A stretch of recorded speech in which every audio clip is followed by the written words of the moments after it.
मैं बार बार आपको एक बात जरूर कहूँगा, जनरली चैप्टर्स को स्पेसिफाई कर देना कि फ़लाँ चैप्टर कर लें तो काम बन जाएगा, या सिर्फ फ़लाँ एरिया जो है वो कर लें तो मिसाल के तौर पे अगर हम ये कहें कि सिर्फ सैलरी का चैप्टर कर लें, जब न्यूमेरिकल आता है ना तो वो सिर्फ सैलरी को टच नहीं कर रहा होता, उसने और एरियाज को भी टच करके एक फुल फ्लैश न्यूमेरिकल देना है। अच्छा, 20 मार्क्स का सैलरी का न्यूमेरिकल है, उसके अंदर उसने टैक्स क्रेडिट भी टेस्ट किए होंगे, उसने एफटीआर भी टेस्ट किया होगा और चीज़ें भी टेस्ट की होंगी, लेकिन जब हम उसको डिफाइन करते वक्त ये कह देते हैं कि जनाब ये तो सारा, ये जब डिफाइन हम कहते हैं ये 20 नंबर सैलरी के खाते में डाल देते हैं, ये जेन्युइन नहीं है। मेरी बात समझ आ रही?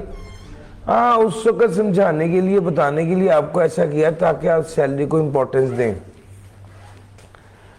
मैं ना आपको इंशाल्लाह मॉक की जब आपको तैयारी करवाऊंगा, यानी मॉक से ये सेशन ख़त्म होने के बाद मैं आप लोगों के साथ एक शीट शेयर करूंगा, वो शीट देखिएगा। लास्ट टाइम भी की हुई है, अगर आप हिस्ट्री में जाएंगे तो आपको वैसे भी मिल जाएगी, जो मेरे फेसबुक के आईडी है वहाँ पर देख लीजिएगा या कहीं और। तो उसमें ये चीज़ बड़ी इंपॉर्टेंट है कि आप जैसे अब इनकम टैक्स में हेड्स ऑफ इनकम को इम्पोर्टेंस सब दे रहे होते हैं, लेकिन मुझे नहीं लगता कि अगर एक बच्चा चैप्टर नंबर 11 ना करे तो वो न्यूमेरिकल कर सकता है अच्छे से सॉल्व। या उसने एग्जाम्प्ट इनकम दे देनी है, या उसने कोई लॉस की एडजस्टमेंट दे देनी है, टैक्स क्रेडिट तो तकरीबन हर न्यूमेरिकल में उसने देना है। तो इसका मतलब क्या है कि ये वाला एरिया, ये जो टैक्स है ये किसी एक, जब इनकम टैक्स की जब बात करते हैं ये कोई वन ऑफ नहीं है। अगर इसके पार्ट्स करने हैं, अगर इसके पार्ट्स करने हैं तो कम से कम ऐसे कीजिए कि चैप्टर 1, 2, 3 को अलहदा कर दे। हाँ, ये एक सेपरेट एरिया है। 17, 18, 19 सेल्स टैक्स को अलहदा कर देंगे, सेपरेट एरिया। 1, 2, 3 जो बेसिक है वो अलहदा कर देंगे, सेपरेट एरिया। और दिल चाहता है 14, 15, 16 अलहदा कर देंगे, सेपरेट एरिया। चौथे नंबर पे इनकम टैक्स है, जो एक फुल फ्लैज पोर्शन है, मतलब 14, 15, 16 भी रिटर्न असेसमेंट अपील वाला एरिया है। उसके अलावा ये इसमें से चीज़ें आनी होती हैं। तो ये कंपोजिट मतलब कंपोजिट जो पेपर है उसमें कंपोजिट नेचर है कि भाई कुछ चीज़ें उसने 5वें चैप्टर में से डाल देनी है, कुछ 6ठे में से डालनी है, 11वें में से लाजमी उसने कुछ चीज़ें डालनी है, चाहे वो लॉस डाल दे, चाहे वो टैक्स क्रेडिट डाल दे, चाहे वो एग्जाम्प्ट इनकम से रिलेटेड कुछ डाल दे। एफटीआर की बात करेगा तो वो 5वें चैप्टर में तो कहीं भी नहीं लिखा हुआ, इसका मतलब है वो किस चैप्टर की बात कर रहा है? वो जनाब आपके चौथे चैप्टर में एफटीआर से रिलेटेड बात कर रहा है। मेरा पॉइंट समझ रहे हैं? तो इस चीज़ को हमेशा ध्यान में रखिए।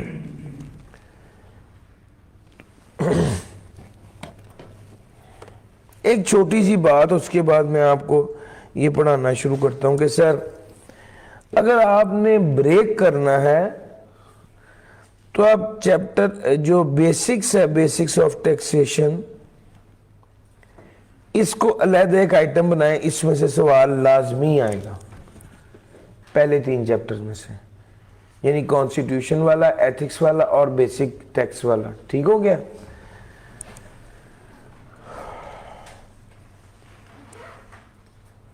इनकम टैक्स न्यूमेरिकल 4 अटेम्प्ट की बेस पर यह बात कहना बिल्कुल गलत नहीं है कि 2 न्यूमेरिकल जरूर आएंगे, और एक न्यूमेरिकल हर बार सैलरी का आ रहा है और एक न्यूमेरिकल बिजनेस का या एओपी का आ रहा है, जिसका मतलब है वो मोर और लेस बिजनेस ही है। 14, 15, 16 जिसको कहते हैं रिटर्न असेसमेंट और अपील, इसमें से सवाल लाजमी आना है। ठीक हो गया?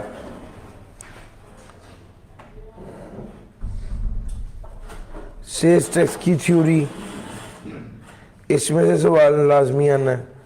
सेल्स टैक्स के न्यूमेरिकल्स, इसमें से सवाल लाजमी आना है। इतना ब्रेक करना, दैट मेक सेंस।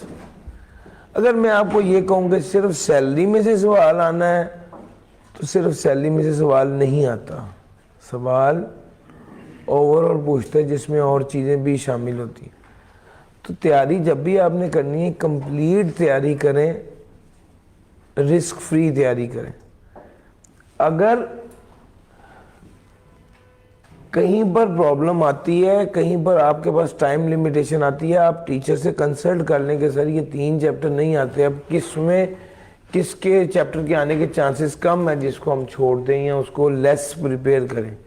वो टीचर आपको अटेम्प्ट की बेस पर एक बेहतर सजेशन दे सकता है, उतना ज़रूर कर लें। डन हो गया sir ji. By the way एक बात आ रही थी तो मैंने कहा मैं आपको ये बता दूं, ठीक है ना। 8-9 सवाल आने हैं पेपर में, ये इनकम टैक्स के 2 न्यूमेरिकल हैं। इसके अलावा जो चीज़ है, यदि यहाँ पे इनकम टैक्स के हेड्स ऑफ इनकम के हवाले से कोई सवाल आ सकता है, वो अदर सोर्स से रिलेटेड भी आ सकता है, प्रॉपर्टी से रिलेटेड भी आ सकता है, कैपिटल गेन से रिलेटेड भी आ सकता है, एग्जाम्प्ट इनकम से रिलेटेड भी आ सकता है, foreign source income, foreign source loss से रिलेटेड भी आ सकता है, चैप्टर नंबर 4 का रेजिडेंट वाला कॉन्सेप्ट भी आ सकता है। तो तकरीबन आप मोर और लेस ये सारी चीज़ें देख ही चुके हैं। सर समझ आ रही है? ये सारी चीज़ें इंपॉर्टेंट हैं, ये सारी चीज़ें इंपॉर्टेंट। बस जब उस चैप्टर को कर रहे होते हैं तो उस चैप्टर के बारे में सोचते हैं, लेकिन जब आप ओवरऑल रिवीजन कर रहे होते हैं ना, तो किसी एक चैप्टर को स्पेसिफाई करके कह देना कि इसमें से पेपर पास होना है, ऐसा नहीं है। इस सेल्स टैक्स 3 चैप्टर्स हैं, इसमें से 25 से 30 नंबर का आना है, यस। इसमें से 5 से 10 नंबर का आना है, यस। इसमें से 8 से 12-14 नंबर का आना है रिटर्न असेसमेंट अपील, यस। और बाकी सारा इनकम टैक्स में से आना है। और इनकम टैक्स में से जो सवाल आता है, नॉर्मली वो किसी एक हेड को सीधा सीधा टच नहीं कर रहा होता। न्यूमेरिकल में तो मल्टीपल हेड्स को टच करेगा, मल्टीपल चैप्टर्स को देखेगा। तो उसके लिए कॉम्प्रिहेंसिव नॉलेज चाहिए, जिसकी वजह से हमारे रिवीजन कराने का पैटर्न ये है।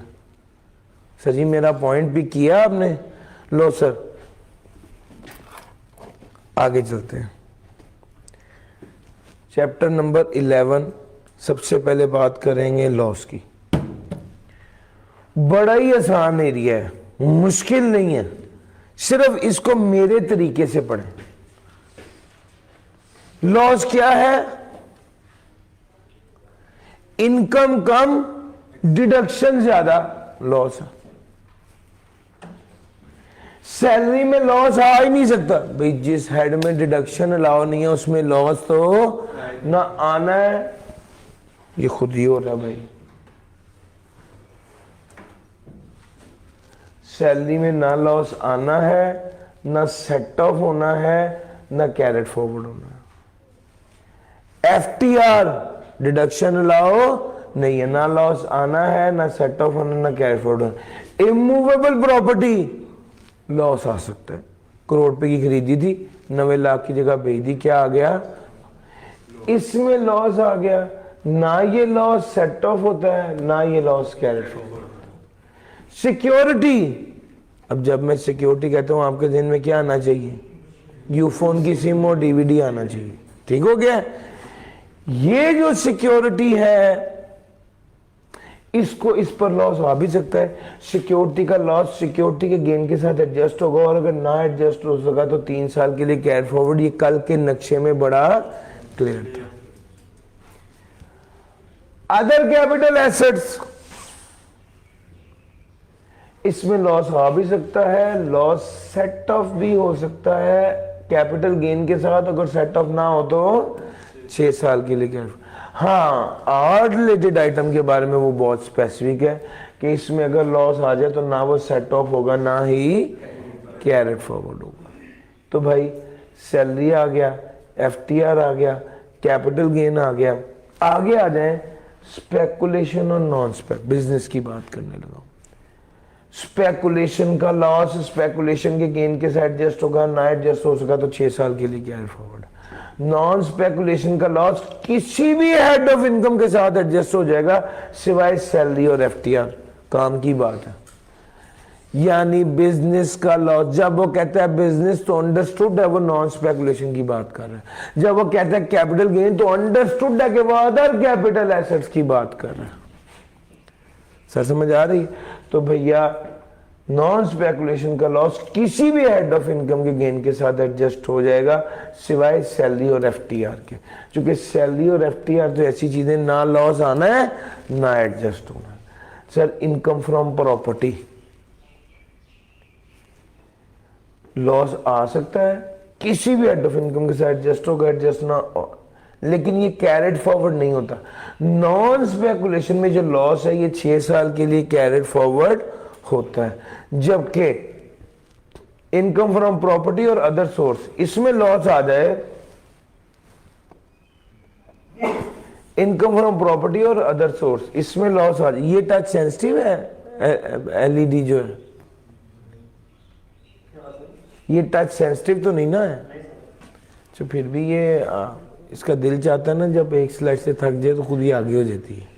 लो सर देखिएगा, इनकम फ्रॉम प्रॉपर्टी और इनकम फ्रॉम अदर सोर्स इसमें लॉस आ सकता है। लॉस आ जाएगा तो लॉस सेट ऑफ, लॉस आ जाएगा, लॉस किसी भी हेड ऑफ इनकम के साथ सेट ऑफ होगा। लेकिन खास बात यह कि ये लॉस कैरेड फॉरवर्ड नहीं होता, ये लॉस कैरेड फॉरवर्ड नहीं होता।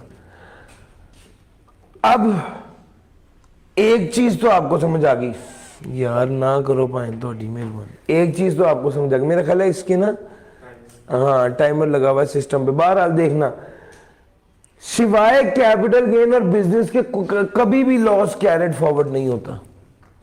ऐसा ही है ना, कैपिटल गेन में लॉस कैरेड फॉरवर्ड होगा और बिजनेस में लॉस कैरेड फॉरवर्ड होगा, इसके अलावा कभी भी लॉस कैरेड फॉरवर्ड नहीं होगा। ये चीज आप देखिएगा।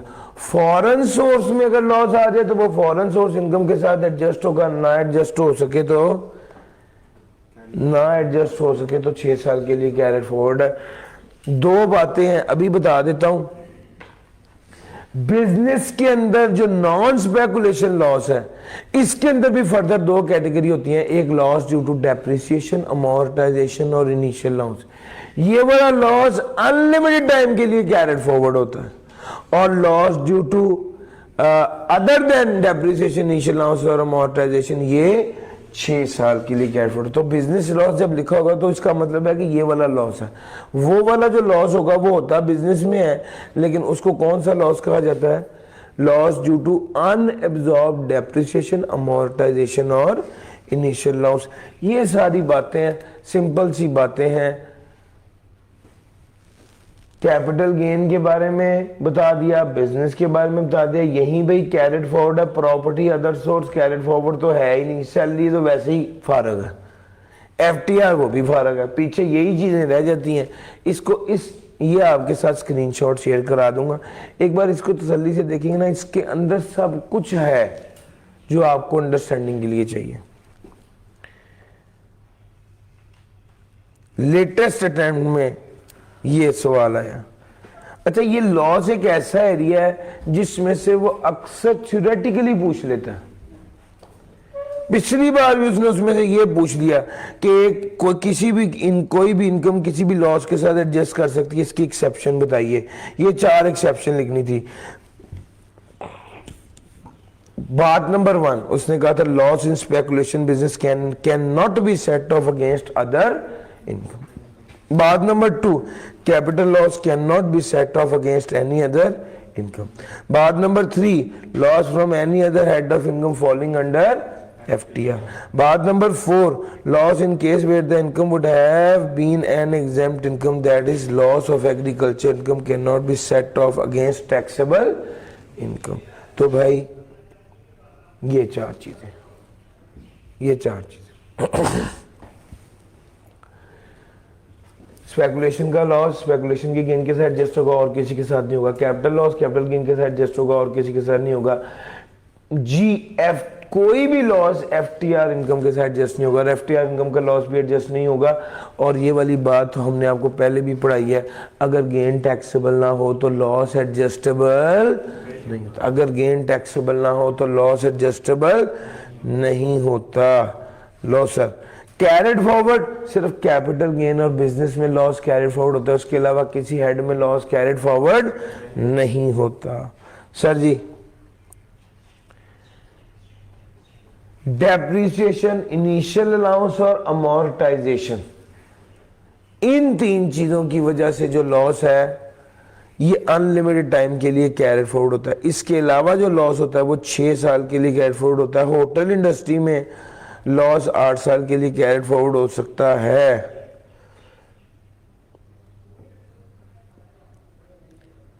अच्छा जनाब, उसके बाद हमारी बात आ गई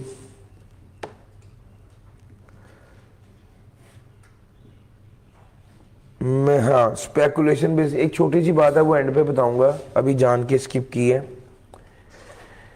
स्पेकुलेशन लॉस में 4 बातें उसने लिखी हैं। स्पेकुलेशन का लॉस स्पेकुलेशन गेन के साथ एडजस्ट होगा, ना एडजस्ट हो सका 6 साल के लिए कैरेट फॉरवर्ड होगा। कैरेट फॉरवर्ड लॉस सिर्फ अपने ही हेड के साथ एडजस्ट होता है। और चौथी बात उसने ये बताई है, अगर 1 से ज्यादा सालों का लॉस हो, अगर 1 से ज्यादा सालों का लॉस हो तो पुराना लॉस पहले एडजस्ट होता है। Carried forward of capital loss. Capital loss की भी same story. Capital loss capital gain के साथ एडजस्ट होगा, कैपिटल गेन के साथ एडजस्ट ना हुआ तो 6 साल के लिए carried forward. Carried forward loss सिर्फ अपने ही हेड के साथ एडजस्ट होता है। और चौथी बात, अगर 1 साल से ज्यादा लॉसेज आते रहे तो पुराना लॉस पहले। सेम यही 4 जुमले स्पेकुलेशन में भी पढ़ के बताएं। लो सर जी, मैंने आपके साथ सारी बातें कर ली, एक आखिरी बात रह गई है लॉसेस की, वो सुने और लॉसेस का एरिया खत्म। ये एरिया मुश्किल समझा जाता है लेकिन ये है नहीं, सिंपल असूल है, उसको बस एक तरीके से हैंडल करना आर्ट है। वो मैंने आपको तरतीब से बताता गया हूं और आप वो पिक करते गए हैं। कोई इसमें असूल मुश्किल नहीं है, सिर्फ हैंडल टेस्ट को तरीके से करें तो आपको इंशाल्लाह दिक्कत नहीं आएगी। इस एरिया की आखिरी बात, टैक्स ईयर 2023 और टैक्स ईयर 2024। सेल्स हैं 100 रुपए की, एक्सपेंसेस हैं 110 की, डेप्रिसिएशन है 25 की। सेल्स में से एक्सपेंसेस और डेप्रिसिएशन को लेस कर दीजिए तो फिर आपके पास आ जाएगा गेन या लॉस। अब यहां पर जाहिर बात है क्या आ गया है, लॉस आ गया। इस लॉस, जब भी आपके पास लॉस आए तो वो कहता है डेप्रिसिएशन की वजह से लॉस को अलग कर दो और अदर देन डेप्रिसिएशन की वजह से लॉस को अलग कर दो। ये जो अदर देन डेप्रिसिएशन की वजह से जो लॉस आया ये कब तक कैरिड फॉरवर्ड होगा, 6 साल तक। और ये जो डेप्रिसिएशन की वजह से लॉस है ये कब तक कैरिड फॉरवर्ड होगा, अनलिमिटेड टाइम तक के लिए कैरिड फॉरवर्ड। अच्छा जी, स्टोरी यहां तक समझ आ गई। अब इसका मतलब है कि ये 35 का लॉस कैरिड फॉरवर्ड हो गया। आ जाए अगले सवाल। 170 का सेल थी, 120 के एक्सपेंसेस थे, 20 की डेप्रिसिएशन थी, लेस की पीछे क्या आ गया, 30 आ गया। इस 30 में से पहले क्या लेस करना है भैया, पहले हमेशा जो लॉस एक्सपायर होना होता है पहले उससे एडजस्ट करते हैं। यार मेरी बात पिक कर रहे हैं तो भाई पहले ये वाला लॉस 6 साल के लिए कैरी फॉरवर्ड था, ये अनलिमिटेड टाइम के लिए कैरी फॉरवर्ड था, तो पहले कौन सा एडजस्ट होगा, जिसने 6 साल में एक्सपायर हो जाए।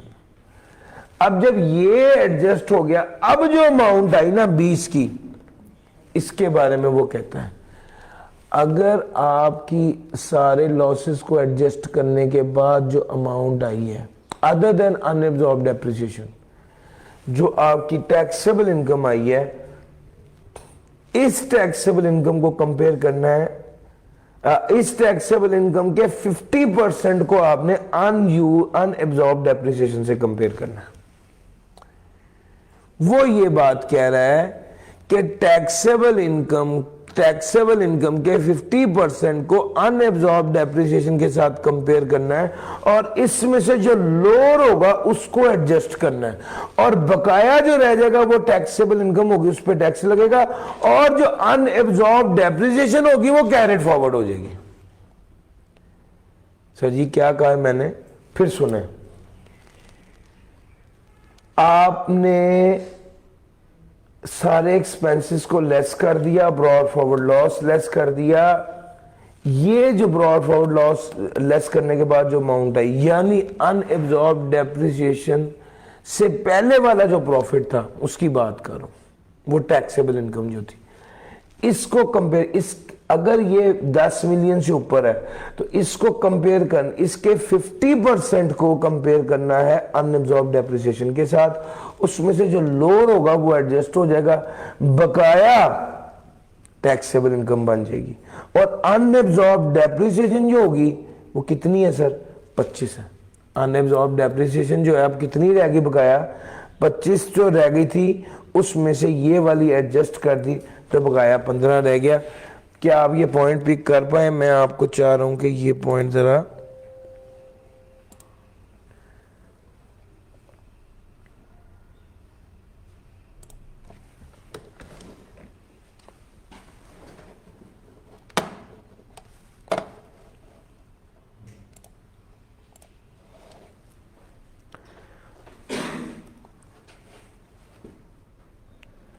ये देखो भैया, आपकी सेल्स थी 170 की, उसमें से 120 एक लेस हुआ एक्सपेंसेस और 20 की डेप्रिसिएशन लेस हुई, इसमें तो कोई दिक्कत नहीं है। ये आ गया इनकम। पहले क्या लेस किया, बिजनेस लॉस 10 का एडजस्ट कर दिया।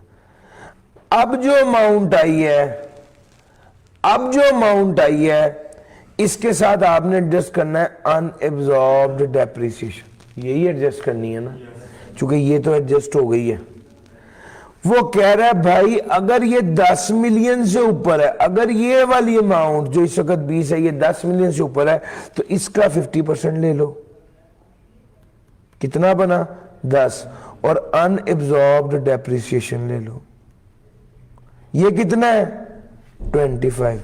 इसमें से लोअर एडजस्ट कर लो, लोअर कौन सा है 10 एडजस्ट कर लिया। बकाया कितना रह गया, ये जो बकाया रह गया वो टैक्सेबल इनकम बन जाएगी और उस पर टैक्स लगेगा।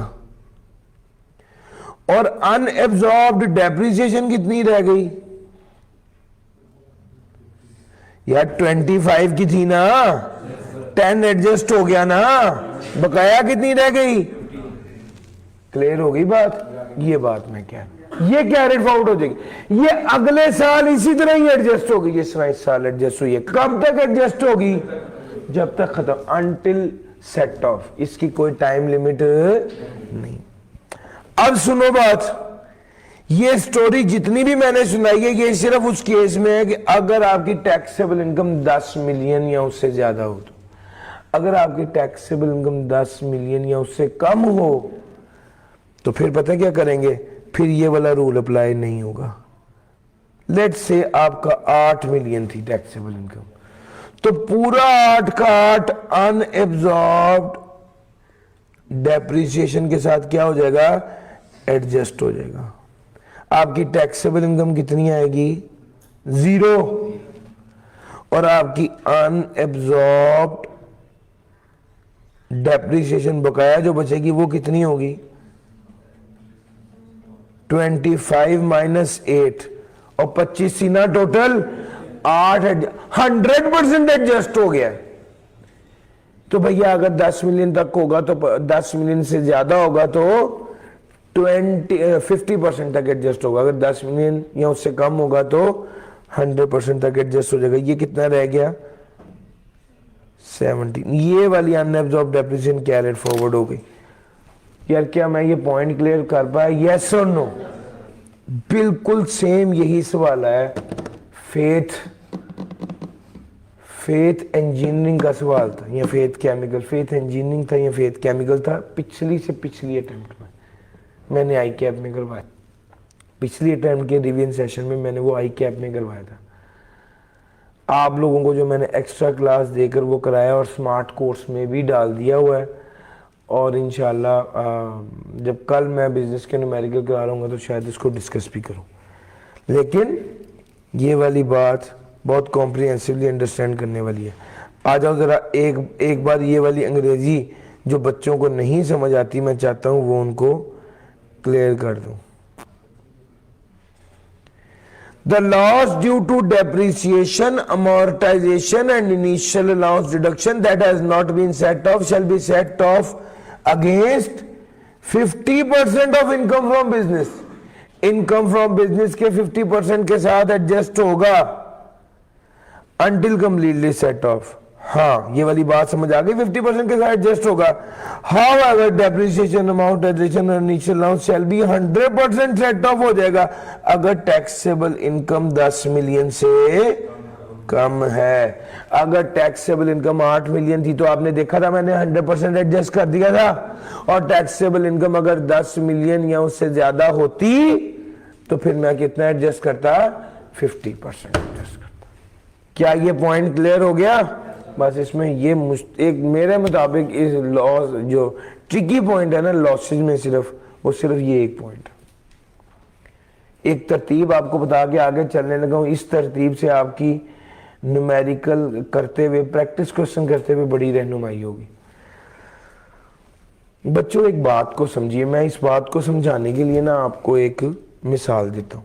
ये लॉस जो आ जाता है ना, ये हमारे पास एक एसेट होता है, एक फायदा होता है जिसके जरिए हम अगली आने वाली इनकम को या इस साल की दूसरी इनकम को उस लॉस के साथ एडजस्ट करते हैं, जिससे हमारी इनकम कम हो जाती है और उस बेस पर हमारा टैक्स कम हो जाता है। और लॉस का यही फायदा है ना, लॉस इनकम को कम कर देगा, इनकम कम हो जाएगी, टैक्स कम हो जाएगा। अब अगर हमारे पास काफी ज्यादा लॉसेस हो, काफी ज्यादा तरह के लॉस हो, मिसाल के तौर पे कैपिटल गेन का भी लॉस हो, बिजनेस का भी लॉस हो, स्पेकुलेशन बिजनेस का भी लॉस हो, इनकम फ्रॉम प्रॉपर्टी का भी लॉस हो, और इनकम फ्रॉम अदर सोर्स का भी लॉस हो। सैलरी में तो लॉस आना ही कोई नहीं, एफटीआर में तो लॉस आना ही कोई नहीं। तो सवाल ये पैदा होता है पहले कौन सा लॉस एडजस्ट करेंगे। याद रखो, इसको मैं मिसाल देने के लिए आपको समझाता, ये एक बात बताई थी कि सर अगर मेरे पास, मैंने चाय बनानी है, मुझे दूध चाहिए और मेरे पास 3 तरह का दूध मौजूद है। एक वो दूध है जो पेस्चराइज मिल्क है, पैकेट वाला दूध है जिसने 2 दिनों में खराब हो जाना। एक वो दूध है जो डब्बे वाला दूध है जिस पर 1 माह की एक्सपायरी है कि वो खराब नहीं होगा, और एक वो दूध है जो कि पाउडर फॉर्म में है जिसने कभी भी खराब नहीं होना। तो चाय बनाने के लिए मुझे सबसे पहले कौन सा दूध इस्तेमाल करना चाहिए? जो पेस्चराइज है, जिसने 2 दिनों के अंदर खराब हो जाना, या जिसने कैरेट फॉरवर्ड नहीं होना। इसी तरह लॉस सबसे पहले वो वाला इस्तेमाल करते हैं जिसने कैरेट फॉरवर्ड नहीं होना होता, पहले इस लॉस को यूटिलाइज करते हैं। इसके बाद जब आपने इस लॉस को यूटिलाइज कर लिया तो उसके बाद कैपिटल गेन का लॉस, कैपिटल का लॉस तो कैपिटल गेन के साथ ही एडजस्ट होना है। और इसमें भी अगर एक तरफ सिक्योरिटीज हो और एक तरफ अदर हो तो प्रेफरेबली पहले सिक्योरिटीज एडजस्ट करते हैं, क्योंकि उन्होंने 3 साल तक कैरी फॉरवर्ड होना होता है और अदर ने 6 साल। याद रखना सिक्योरिटी का लॉस सिक्योरिटी के गेन के साथ ही एडजस्ट होता है, लेकिन अदर का loss, capital loss capital gain के साथ एडजस्ट होता है। इसमें भी स्पेसिफिकली कैपिटल गेन के अंदर भी सिक्योरिटी का लॉस सिर्फ सिक्योरिटी के गेन के अंदर साथ एडजस्ट होता है। ठीक हो गया सर? तो ये है, तो क्योंकि सिक्योरिटीज का लॉस अदर कैपिटल एसेट के गेन के साथ एडजस्ट नहीं हो सकता, इसी तरह स्पेकुलेशन बिजनेस का लॉस इनकम फ्रॉम बिजनेस के गेन के साथ एडजस्ट नहीं हो सकता। तो भाई हमारे पास सबसे पहली प्रायोरिटी होती है इनकम फ्रॉम प्रॉपर्टी और अदर सोर्स के लॉस को एडजस्ट करें। फिर उसके बाद बिजनेस के लॉस को 2 हिस्सों में तकसीम करते हैं, एक बिजनेस का लॉस होता है और एक अनएब्जॉर्ब डेप्रिसिएशन का लॉस होता है। ये बिजनेस का लॉस पहले एडजस्ट करते हैं, क्योंकि अनएब्जॉर्ब डेप्रिसिएशन का लॉस तो खुश्क दूध की तरह है, इसने तो कभी खत्म खराब होने। यार समझ आ रही है? तो भाई पहले पेस्चराइज वाला दूध इस्तेमाल किया, वो इस्तेमाल हो गया, तो फिर डब्बे वाला दूध इस्तेमाल किया, और सबसे आखिर में खुश्क दूध। सर समझ आ रही है? इसी तरह ही आपके पास लॉस आ गए तो सबसे पहले प्रॉपर्टी और अदर सोर्स का लॉस एडजस्ट करें, उसके बाद बिजनेस का लॉस एडजस्ट करें ब्रॉड फॉरवर्ड, और उसके बाद भी रह जाए तो फिर अनएब्जॉर्ब्ड डेप्रिसिएशन के हवाले से जो लॉस है वो एडजस्ट करें, वो सबसे आखिर में एडजस्ट होता है। तो सर ये सारी बातें थी। वैसे भी बिजनेस का लॉस सबसे लास्ट में एडजस्ट होता है, बिजनेस के लॉस के अंदर भी अनएब्जॉर्ब्ड डेप्रिसिएशन का लॉस सबसे ही आखिर में एडजस्ट होता है। ये कुछ बेसिक कॉन्सेप्ट हैं, अगर आपके दिमाग में ये हो तो इंशाल्लाह लॉसेस का कोई सवाल भी आप इजीली डील कर सकते हैं। सर जी कोई बात आपके जहन में लॉसेस की पूछना चाहते हैं तो पूछिए, कोई सवाल अगर ऑनलाइन है तो बताइए।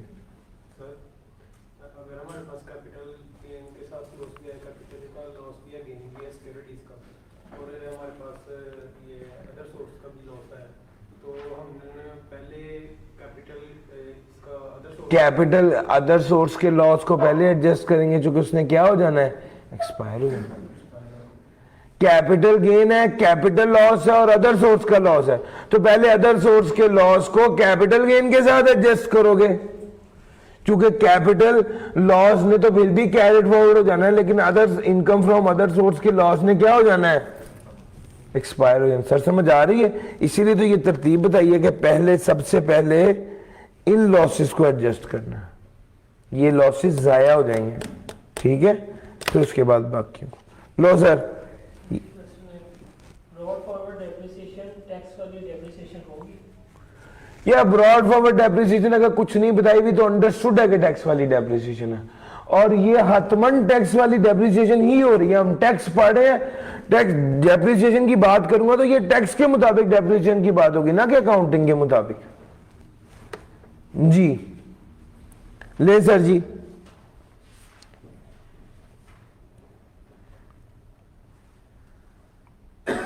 आगे चलता हूं सर। लॉसेस की सारी बातें मैंने आपसे कर ली।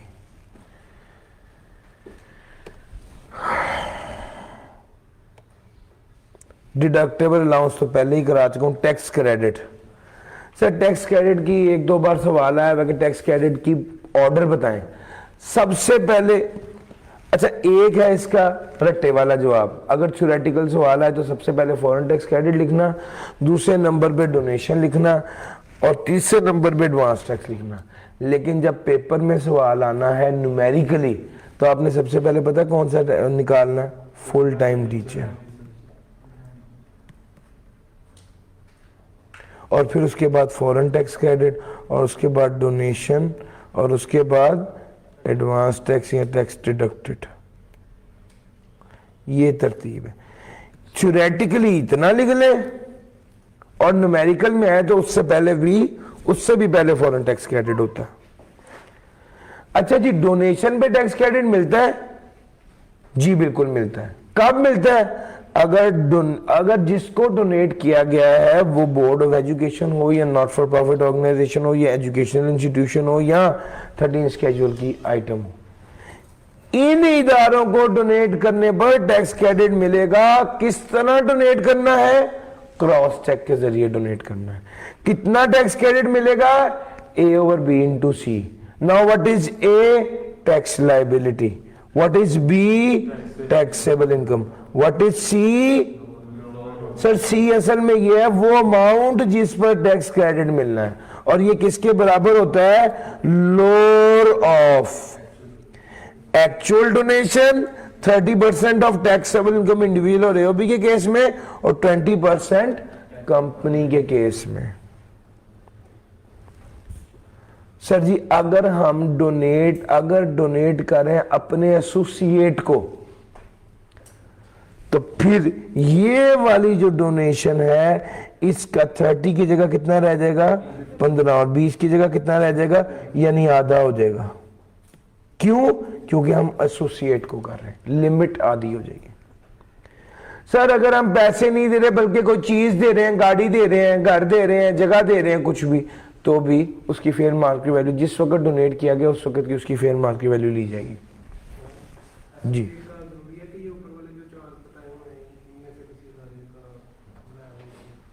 सर देना ही उसको है, डोनेशन, वरना तो टैक्स क्रेडिट ही नहीं मिलेगा भैया। वो वाले 4 इदारे होंगे तो टैक्स क्रेडिट मिलेगा, वरना तो मिलेगा ही नहीं। अगर मिला ही नहीं फिर तो बहस ही खत्म होगी क्या कितने परसेंट सी लेना।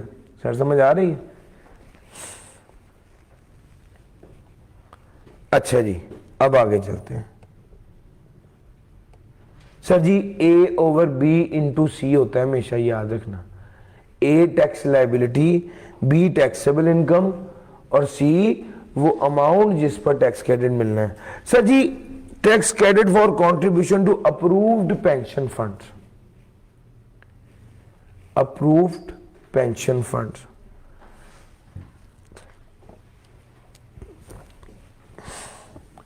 इसमें वो क्या कह रहा है?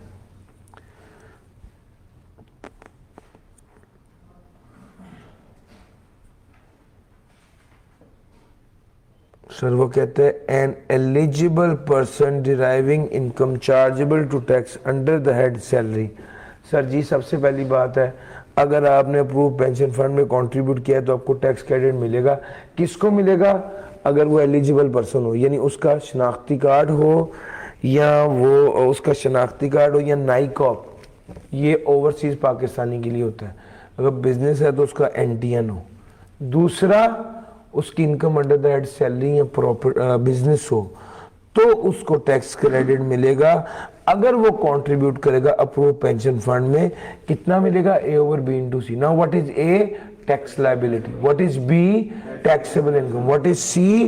20 एक्चुअल या 20% ऑफ टैक्सेबल इनकम। बस जी।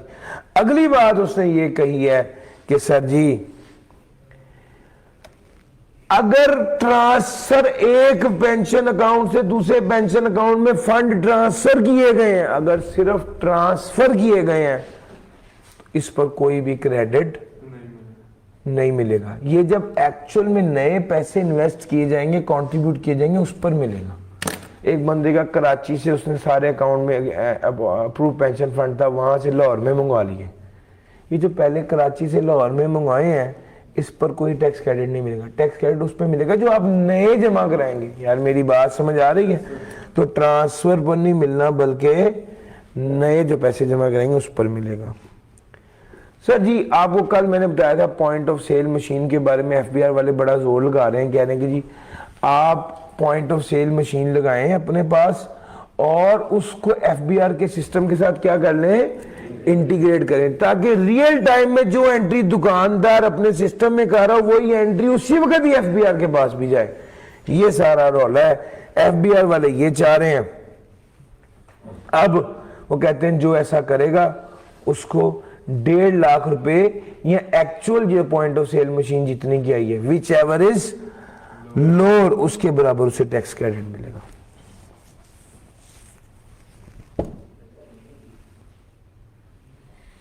सर जी उसके बाद आगे आ जाते हैं जनाब 100% टैक्स क्रेडिट कब मिलेगा?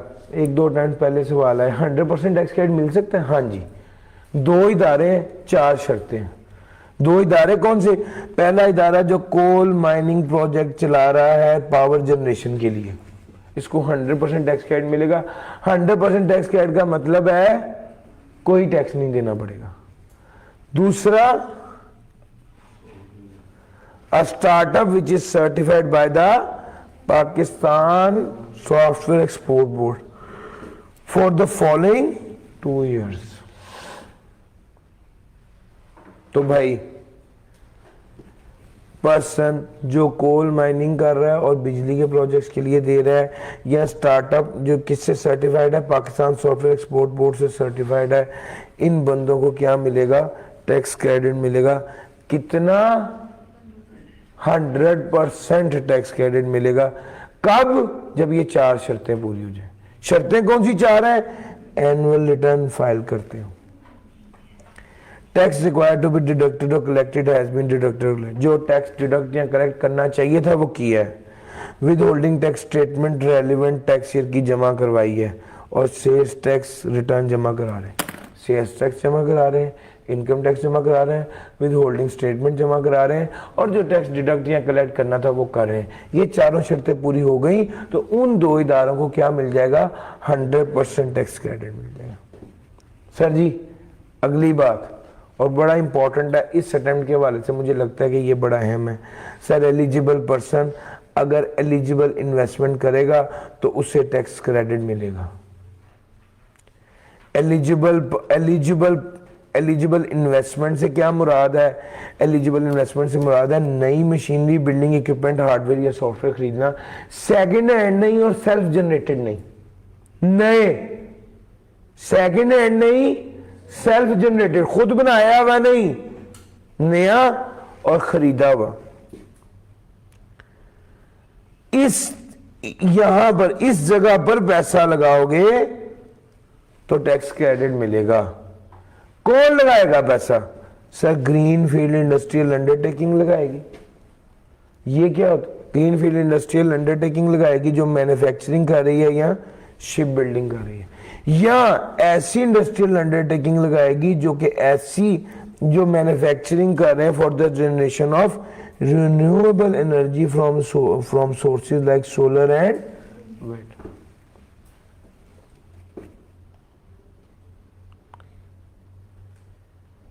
चलो जी, अब अगला सवाल ये पैदा हुआ, sir green field industrial undertaking क्या है।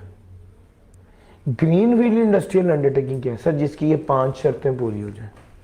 शर्त नंबर 1, जमीन वो जो पहले इस्तेमाल ना हो रही हो। शर्त नंबर 2, बिल्डिंग वो जो पहले इस्तेमाल ना हुई हो। शर्त नंबर 3, कंपनी वो जो पहले इस्तेमाल ना हुई हो। शर्त नंबर 4, टेक्नोलॉजी वो जो पहले इस्तेमाल ना हुई हो। शर्त नंबर 5, इंजीनियरिंग डेवलपमेंट बोर्ड ने अप्रूव किया हो। अगर ये सारी शर्तें पूरी हो जाएं तो इसको कहते हैं ग्रीन फील्ड इंडस्ट्रियल अंडरटेकिंग, और ये मैन्युफैक्चरिंग या शिप बिल्डिंग कर रही हो तो ये एलिजिबल पर्सन कहलाता है। कब बनाओ, इनकॉर्पोरेटेड बिटवीन 30 जून 2019 से 30 जून 2024।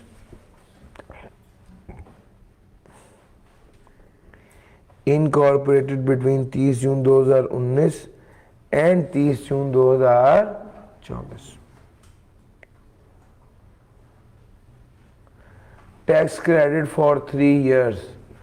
सर जी अगर इस टाइम के दौरान ये इदारा बना हो तो इसे 3 साल के लिए टैक्स क्रेडिट मिलेगा, या ये कह दूं 2 साल के लिए कैरेट फॉरवर्ड होगा। टैक्स क्रेडिट कैरेट फॉरवर्ड नहीं होता कभी भी सिवाय इस एग्जांपल के। 2 साल के लिए टैक्स क्रेडिट कैरेट फॉरवर्ड भी होगा।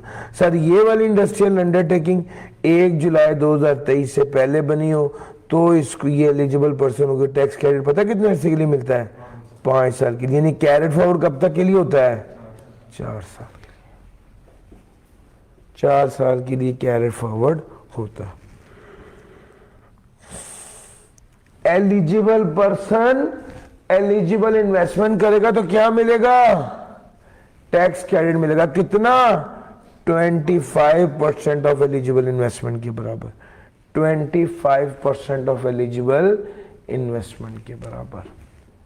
तो भाई ये टैक्स क्रेडिट की स्टोरी है, बड़ी डिटेल में मैंने आपको सारी बात बता दी।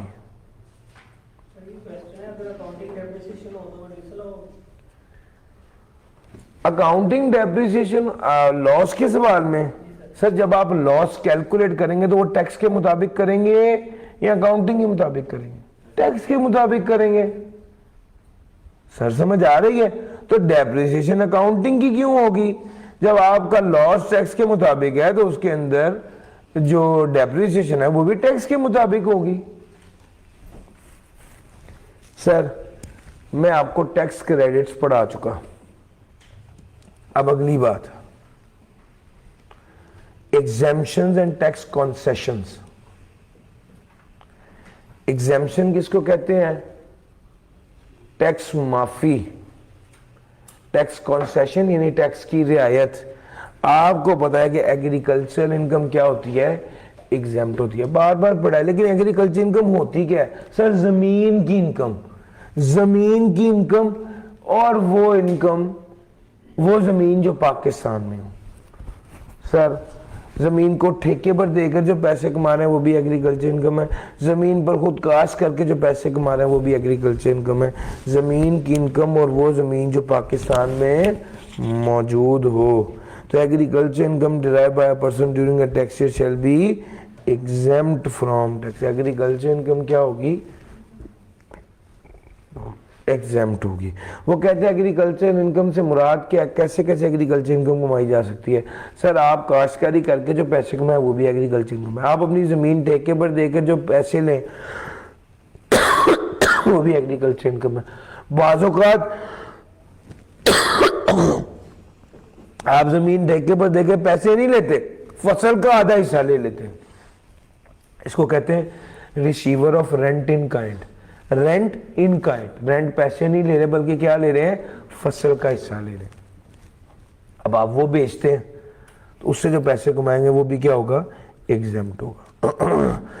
कोई भी फसल पर कोई भी ऐसा काम करना जिससे वो फसल मार्केट में बिकने के काबिल हो जाए, उससे जो पैसे कमाएंगे वो भी एग्रीकल्चर इनकम होगी और एग्जेम्प्ट होगी। गंदुम की कटाई के बाद गंदुम के खोशों को अलहदा करना और फिर उनको बेचना, अब ये जो प्रोसेस है जिसके जरिए गंदुम के दानों को खोशों से अलहदा किया जाता है, ठीक हो गया, और फिर दानों की बोरियां बनाई जाती हैं जिसको आम ज़बान में कणक कहते हैं। सर जी ये जो प्रोसेस है इसके जरिए जो बंदा पैसे कमा रहा है वो टैक्सेबल नहीं होगी, उसकी इनकम भी क्या होगी? एग्जेम्प्ट होगी, चूंकि वो एग्रीकल्चर इनकम। तीसरा, आपके बिल्डिंग से आपको किराया मिल रहा है और वो बिल्डिंग कहां पर है? वो उसी फसल के पास है और वो किस मकसद के लिए इस्तेमाल हो रही है? या रहने के लिए इस्तेमाल हो रही है, ड्वेलिंग हाउस लिविंग के लिए, या स्टोर के लिए, गोदाम के लिए वो बिल्डिंग इस्तेमाल हो रही है। कल्टीवेटर के पास है, स्टोर गोदाम के लिए इस्तेमाल हो रही है और है भी फसल के पास, तो इस केस में जो किराया आप वसूल करेंगे उस बिल्डिंग का वो क्या होगा? एग्जेम्प्ट होगा। सवाल ये आ सकता है कि किराया टैक्सेबल होता है, कोई ऐसा किराया भी है कि जो एग्जेम्प्ट होता है? कोई बिल्डिंग का किराया एग्जेम्प्ट हो सकता है? तो आपको ये तीनों शर्तें लिखनी पड़ेगी। हाँ हो सकता है, अगर वो बिल्डिंग इमीडिएट वेसिनिटी में हो, एग्रीकल्चर लैंड की इमीडिएट वेसिनिटी में हो और कल्टीवेटर या receiver of rent in kind के पास हो, और वो किसके लिए इस्तेमाल की जा रही हो? ड्वेलिंग हाउस या स्टोर हाउस के लिए इस्तेमाल की जा रही है, तो उस बिल्डिंग का किराया क्या होगा? एग्जेम्प्ट होगा। सर एक इसमें छोटा सा एरिया है, अच्छा इंपॉर्टेंट एरिया है, एक दो बार पास पेपर में भी आया, वही आपके साथ डिस्कस करने जा रहा हूं। एग्रीकल्चरल इनकम के हवाले से ही बाज़ोकात एग्जांपल देनी मैंने आपको मिचल्स की। बाज़ोकात मिचल्स के अपने बाग हैं स्ट्रॉबेरी के, और वो स्ट्रॉबेरी अपने बागों से उतार कर उसका जैम बनाकर बेचते हैं। तो सवाल ये पैदा होता है कि जो मिचल्स वाले अपनी स्ट्रॉबेरी के बाग से स्ट्रॉबेरी उतारते हैं और उसकी जैम बनाकर बेचते हैं, तो स्ट्रॉबेरी की पैदावार से जो पैसे कमाते हैं उस पर तो टैक्स नहीं लगना, लेकिन जो जैम बेचकर पैसे कमाते हैं उस पर टैक्स लगना।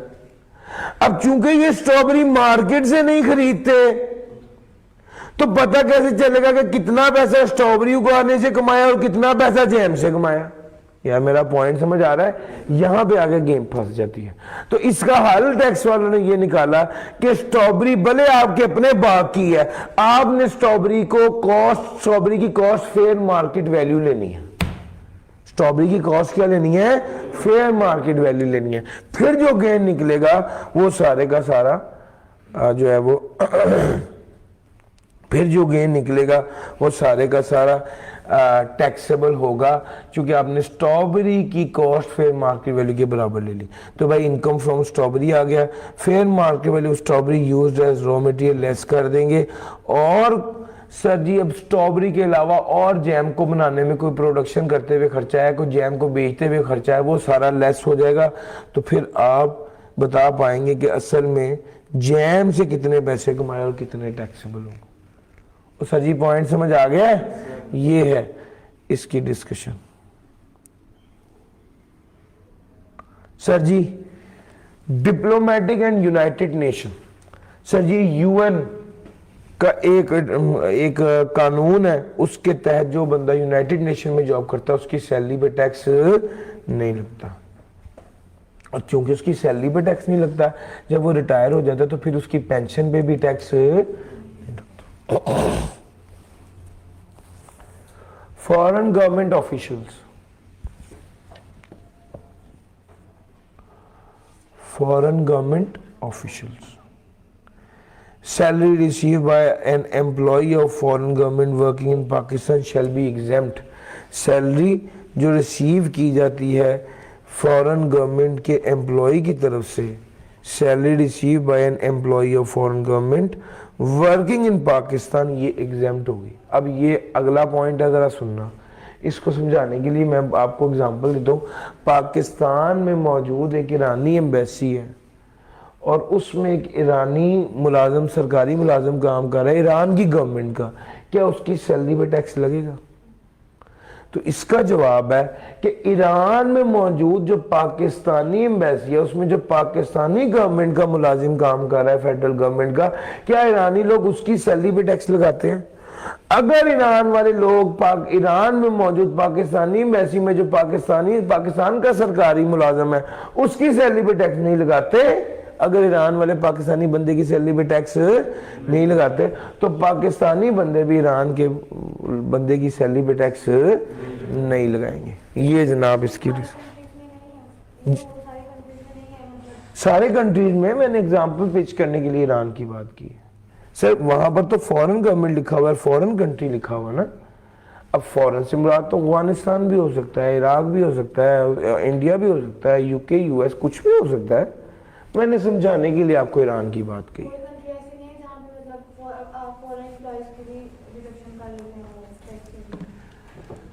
सर जी अब पॉइंट ये है कि किस कंट्री में क्या क्या रूल्स हैं वो तो नहीं पता मुझे भी, ठीक है, लेकिन मुझे ये पता है कि अगर वो वाला बंदा हमारे बंदे की सैलरी पे टैक्स नहीं लगाएगा तो हम भी इतना तो ख्याल करेंगे कि उसके बंदे की सैलरी पे टैक्स ना लगाएं। यही हमसे रेलिवेंट है, क्योंकि हम तो पाकिस्तान का टैक्स लॉज पढ़ रहे हैं ना, उस मुल्क के टैक्स के क्या लॉज हैं वो तो हम नहीं पढ़ रहे।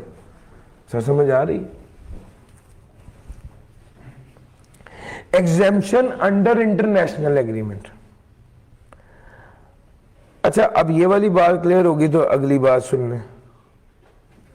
सर जी यूएसएड,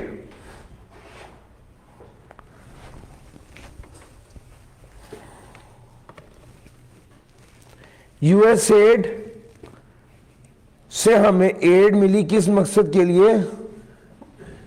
पोलियो के खात्मे के लिए। और इसका प्रोजेक्ट हेड कौन था? यूएस का ही डॉक्टर था।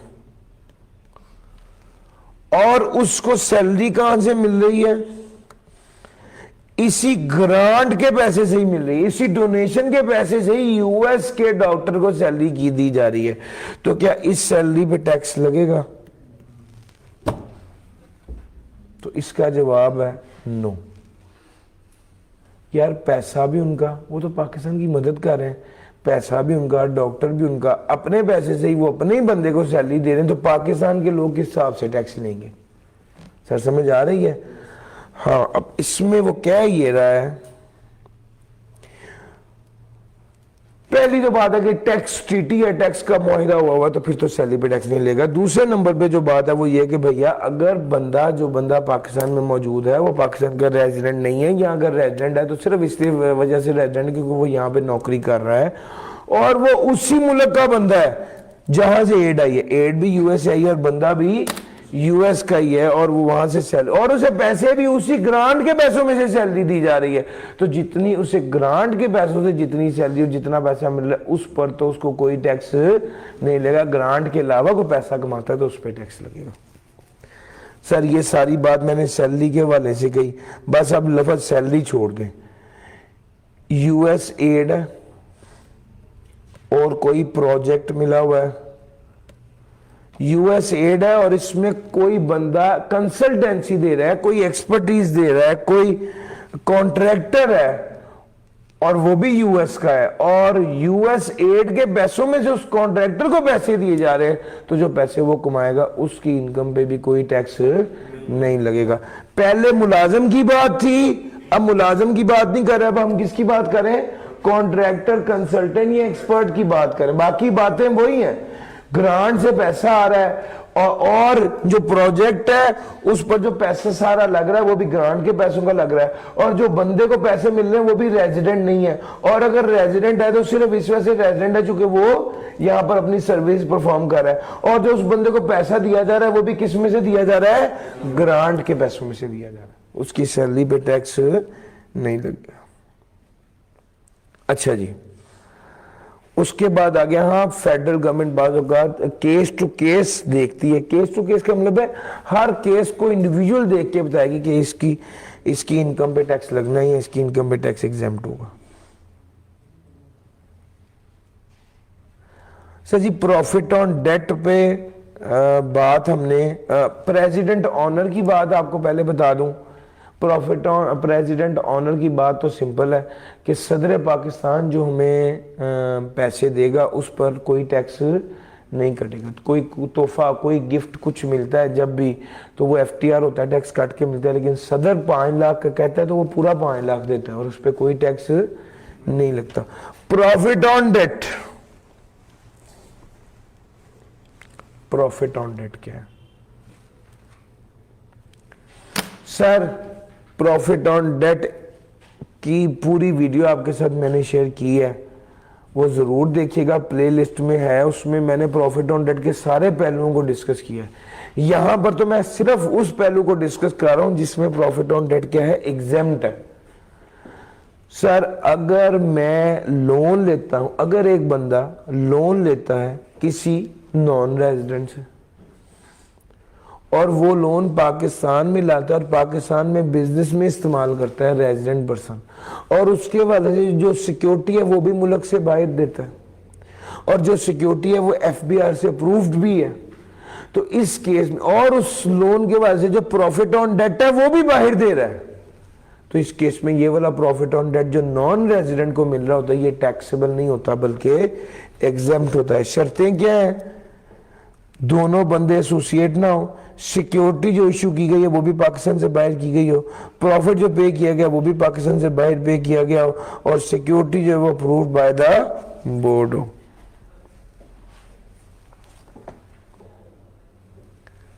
स्कॉलरशिप, सर जी आगे पढ़ने के लिए स्कॉलरशिप के वजह से अगर कहीं से पैसे मिले तो वो टैक्सेबल नहीं होते, एग्जेम्प्ट होते, सिवाय ये कि वो आपके एसोसिएट आपको दे रहे हो।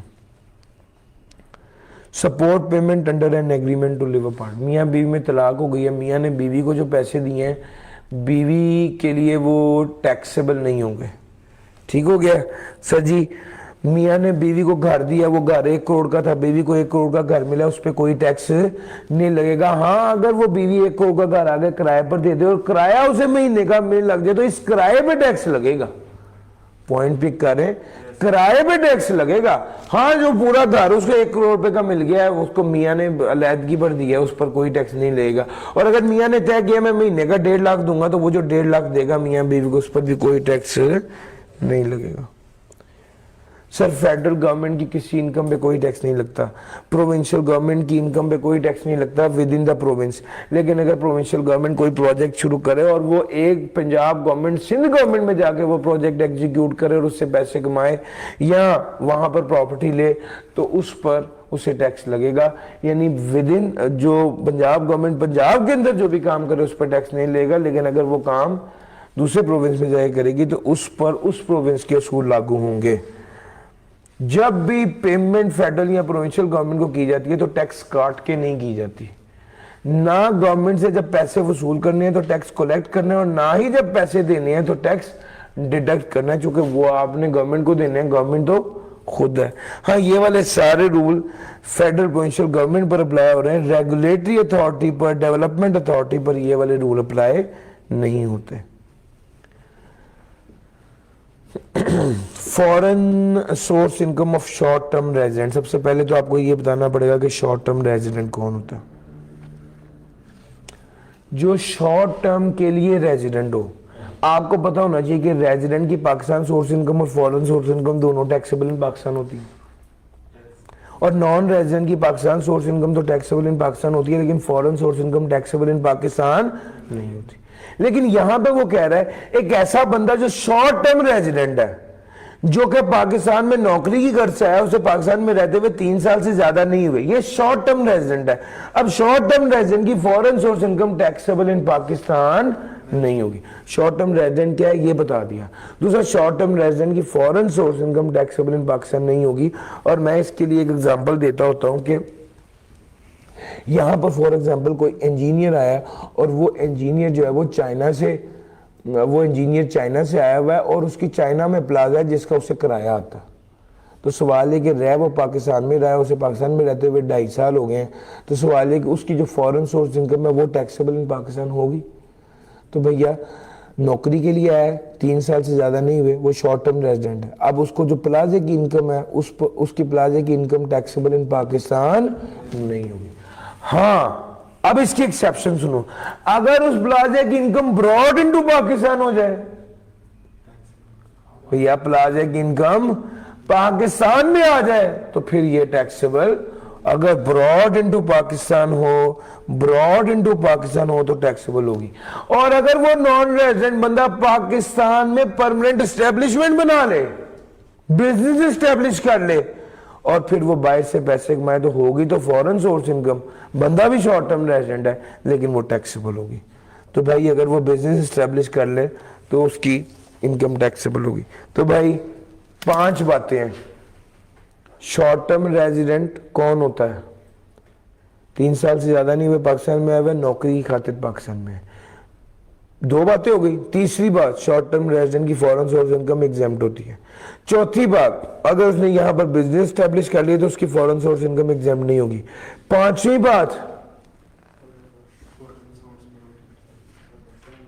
बात क्या है? अगर ब्रॉड और received foreign source income broad और रिसीव्ड इन पाकिस्तान है तो वो उसकी इनकम एग्जेम्प्ट नहीं होगी बल्कि टैक्सेबल होगी। सर जी आगे आ गया रिटर्निंग एक्सपेक्ट, जितनी इनकम पाकिस्तान में ब्रॉड इनटू पाकिस्तान होगी उस पे ही टैक्स लगेगा ना, जो ब्रॉड इनटू पाकिस्तान है उस पे नहीं लगेगा। सर जी रिटर्निंग एक्सपेट्रिएट, रिटर्निंग कहते हैं वापस आने वाले को, एक्सपेट्रिएट कहते हैं वो वाला बंदा जो परदेसी जो वापस लौट के आता है उसको कहते हैं रिटर्निंग एक्सपेट्रिएट। रिटर्निंग एक्सपेट्रिएट की foreign source income, returning expatriate की फॉरेन सोर्स इनकम टैक्सेबल होती है या नहीं, ये एक सवाल है। तो इसका जवाब है कि पहले तो बताएं रिटर्निंग एक्सपेट्रिएट कौन होता है। हर वो बंदा जिसका कम से कम 4 साल तक स्टेटस क्या था, नॉन रेजिडेंट, कम से कम 4 साल उसका स्टेटस नॉन रेजिडेंट रहा है और फिर वो पाकिस्तान आया और उसका स्टेटस रेजिडेंट हुआ है, तो जिस साल उसका स्टेटस रेजिडेंट हुआ है वो साल उसके अगले साल उसकी फॉरेन सोर्स इनकम एग्जेम्प्ट होगी। अब आपने पढ़ा हुआ है कि अगर बंदा रेजिडेंट हो तो उसकी पाकिस्तान सोर्स इनकम और फॉरेन सोर्स इनकम दोनों टैक्सेबल होती है, यस और नो। लेकिन ये इस केस में गर्चे वो बंदा क्या है, रेजिडेंट है। इस केस में गर्चे वो बंदा रेजिडेंट है लेकिन उसकी फॉरेन सोर्स इनकम एग्जेम्प्ट होगी। क्यों? रिटर्निंग एक्सपेट्रिएट हो तो उसकी फॉरेन सोर्स इनकम एग्जेम्प्ट होती है, जिस साल आया वो साल और उससे अगले साल। अगर कोई बंदा पाकिस्तान छोड़ के बाहर चला जाए और फिर बाहर ही रह जाए तो उसकी फॉरेन सोर्स सैलरी एग्जेम्प्ट होती है। ये बात तो आपको मैंने परसों भी बताई है। यस, इनकम टैक्स के हवाले से जो कानून भी होगा वो इनकम टैक्स में लिखा होगा। अगर इनकम टैक्स के अलावा कोई और कानून कह दे कि फलां बंदे की इनकम पे टैक्स नहीं लेगा या फलां बंदे पे टैक्स कम लेगा या फलां बंदे पे रेट कम लेगा या फलां बंदे को टैक्स माफ कर दिया जाएगा तो उसकी कोई कानूनी हैसियत नहीं होगी। इनकम टैक्स के बारे में जो भी कानून है वो इनकम टैक्स में होगा। सर जी उसके बाद आ गया सर जी एग्जेम्प्ट इनकम टोटल इनकम में शामिल होती है, ये वाली बात बतानी थी। और जो भी एग्जेम्पशन है वो second schedule of income tax ordinance में लिखी हुई है। इसमें कोई चीज़ ऐड हो, कोई चीज़ लेस हो, किसी चीज़ में तब्दीली हो तो उसके हवाले से नेशनल असम्बली के सामने इस बात को पेश किया जाता है। लो सर ये बात आपको बता चुका हूँ, फुल टाइम टीचर या रिसर्चर की टैक्स लायबिलिटी 25% कम कर दी जाती है, लेकिन ये उस बंदे की बात हो रही है जो एक्चुअल में टीच करता है, ना कि वो एडमिनिस्ट्रेटिव काम करता हो। परमानेंट एस्टेब्लिशमेंट की एग्जांपल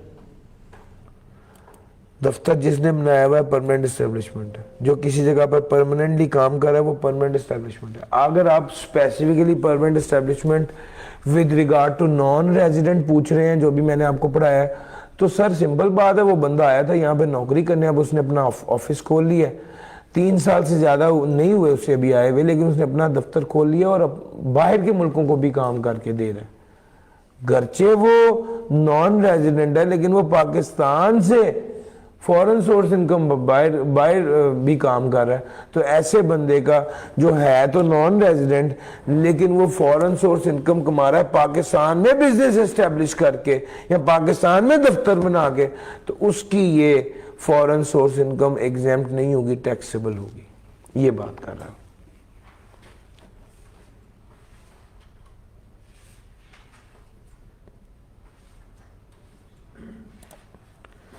अच्छा जनाब, इसके साथ ही कनेक्ट कर देते हैं हम चैप्टर नंबर 13 को। चैप्टर नंबर 13 में एक ही बात है, एक मेजर कॉन्सेप्ट है इसमें, foreign source income, foreign source loss, यानी फॉरेन सोर्स है, एक ही मेन बात, फॉरेन सोर्स। आपको पता हो, अब ये वाली बात शुरू करने से पहले मैं आपको ये वाली बात समझाता हूँ। एक तमहीद ये है कि सर एक बंदा जो पाकिस्तान में रहता है और बाहर से पैसा कमाता है, तो चूंकि वो पाकिस्तान का रेजिडेंट है, तो बाहर की इनकम जो उसको मिलती है उस पर बाहर के लोग टैक्स काटते हैं, फिर वो पाकिस्तान में उसे वसूल होती है, तो पाकिस्तानी कहते हैं कि ये चूंकि रेजिडेंट है तो इसकी फॉरेन सोर्स इनकम पे भी टैक्स लगना चाहिए। तो 2 बार टैक्स नहीं लग जाता, एक बाहर टैक्स लगा, एक पाकिस्तान में टैक्स लगा। तो भाई इसका जवाब है कि हाँ 2 बार टैक्स लगता है, लेकिन टैक्स वाले कहते हैं कि उसे क्या मिल जाएगा, टैक्स क्रेडिट मिल जाएगा। जितना बाहर टैक्स कटा या जितना पाकिस्तान में टैक्स बनता है, विच एवर इज लोअर, उसके बराबर उसे क्या मिल जाएगा, टैक्स क्रेडिट। बस ये बात है, this is foreign tax credit. ये असल कॉन्सेप्ट है, ये फॉरेन टैक्स क्रेडिट है। सर जी फॉरेन सोर्स इनकम क्या है? जिस तरह पाकिस्तान सोर्स इनकम होती है उसी तरह ही फॉरेन सोर्स इनकम है। जिस तरह पाकिस्तान सोर्स इनकम के हेड होते हैं salary, property, business, capital gain, other source, इस तरह फॉरेन सोर्स इनकम के भी हेड होते हैं salary, property, business, capital gain, other source. तो पाकिस्तान सोर्स इनकम में से खर्चे लेस करने की इजाजत है, इसलिए फॉरेन सोर्स इनकम में से खर्चे लेस करने की इजाजत है।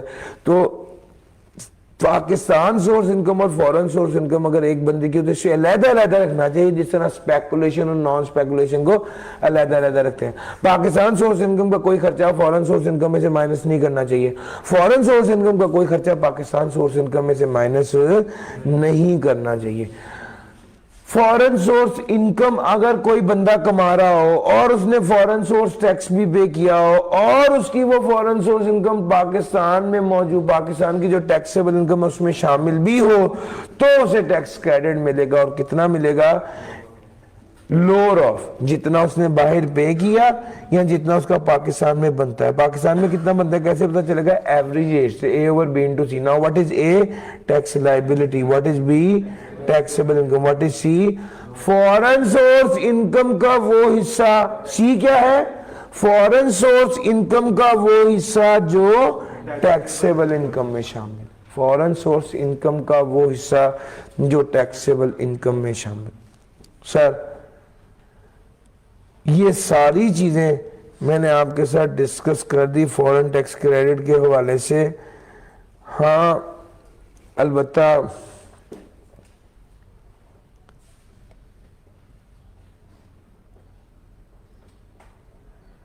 एक दो बातें सवाल किया हुआ है, दोबारा करने की बजाय इसी को ही डिस्कस कराता हूं। मेरे साथ चलिए मैं आपको बताता हूं। ये इनकम फ्रॉम बिजनेस थी पाकिस्तान की, ये इनकम फ्रॉम बिजनेस थी इथोपिया की, ये कैपिटल गेन था पाकिस्तान का, ये कैपिटल गेन था चाइना का। ये फॉरेन टैक्सेस पे किए गए हैं, यहां पर डोनेशन दी गई है। तो सबसे पहला काम आपने सवाल पढ़ के क्या करना है? पाकिस्तान सोर्स इनकम को अलहदा कर दो और फॉरेन सोर्स इनकम को अलहदा कर दो। पाकिस्तान सोर्स इनकम की अगर मैं बात करूंगा तो पाकिस्तान सोर्स इनकम में पाकिस्तान सोर्स इनकम को अलहदा कर दो और फॉरेन सोर्स इनकम को अलहदा कर दो। Income from business Pakistan, income from business Ethiopia, capital gain Pakistan, capital gain China. Pakistan source income को अलहदा किया, ये और ये थे 7.5 लाख। फॉरेन सोर्स इनकम को अलहदा। अब यहाँ पर मुल्क कोई भी हो फर्क नहीं पड़ता, हेड्स ऑफ इनकम पे ध्यान देना है आपने, मुल्क पे ध्यान। ये नहीं सोचना कि इथोपिया हल्का है तो यूके बेहतर है, हमें क्या लगे। फॉरेन है, हेड ऑफ इनकम की बेस पे फैसला करना है। यार मेरी बात समझ आ रही है?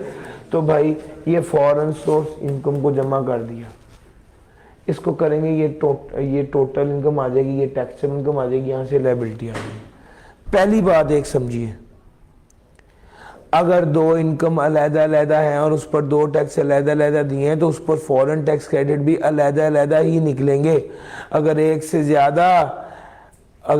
ज्यादा हेड्स ऑफ इनकम है फॉरेन के और एक से ज्यादा टैक्स दिए हुए हैं तो उस पर फॉरेन टैक्स क्रेडिट भी अलहदा ही मिलेगा।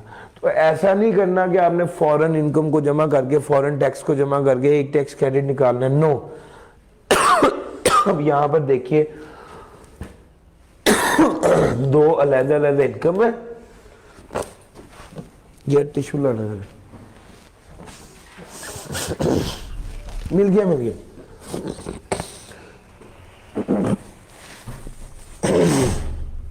दो अलग-अलग इनकम है और दो अलग-अलग टैक्स है। दो अलग-अलग इनकम्स हैं और दो अलग-अलग टैक्स है।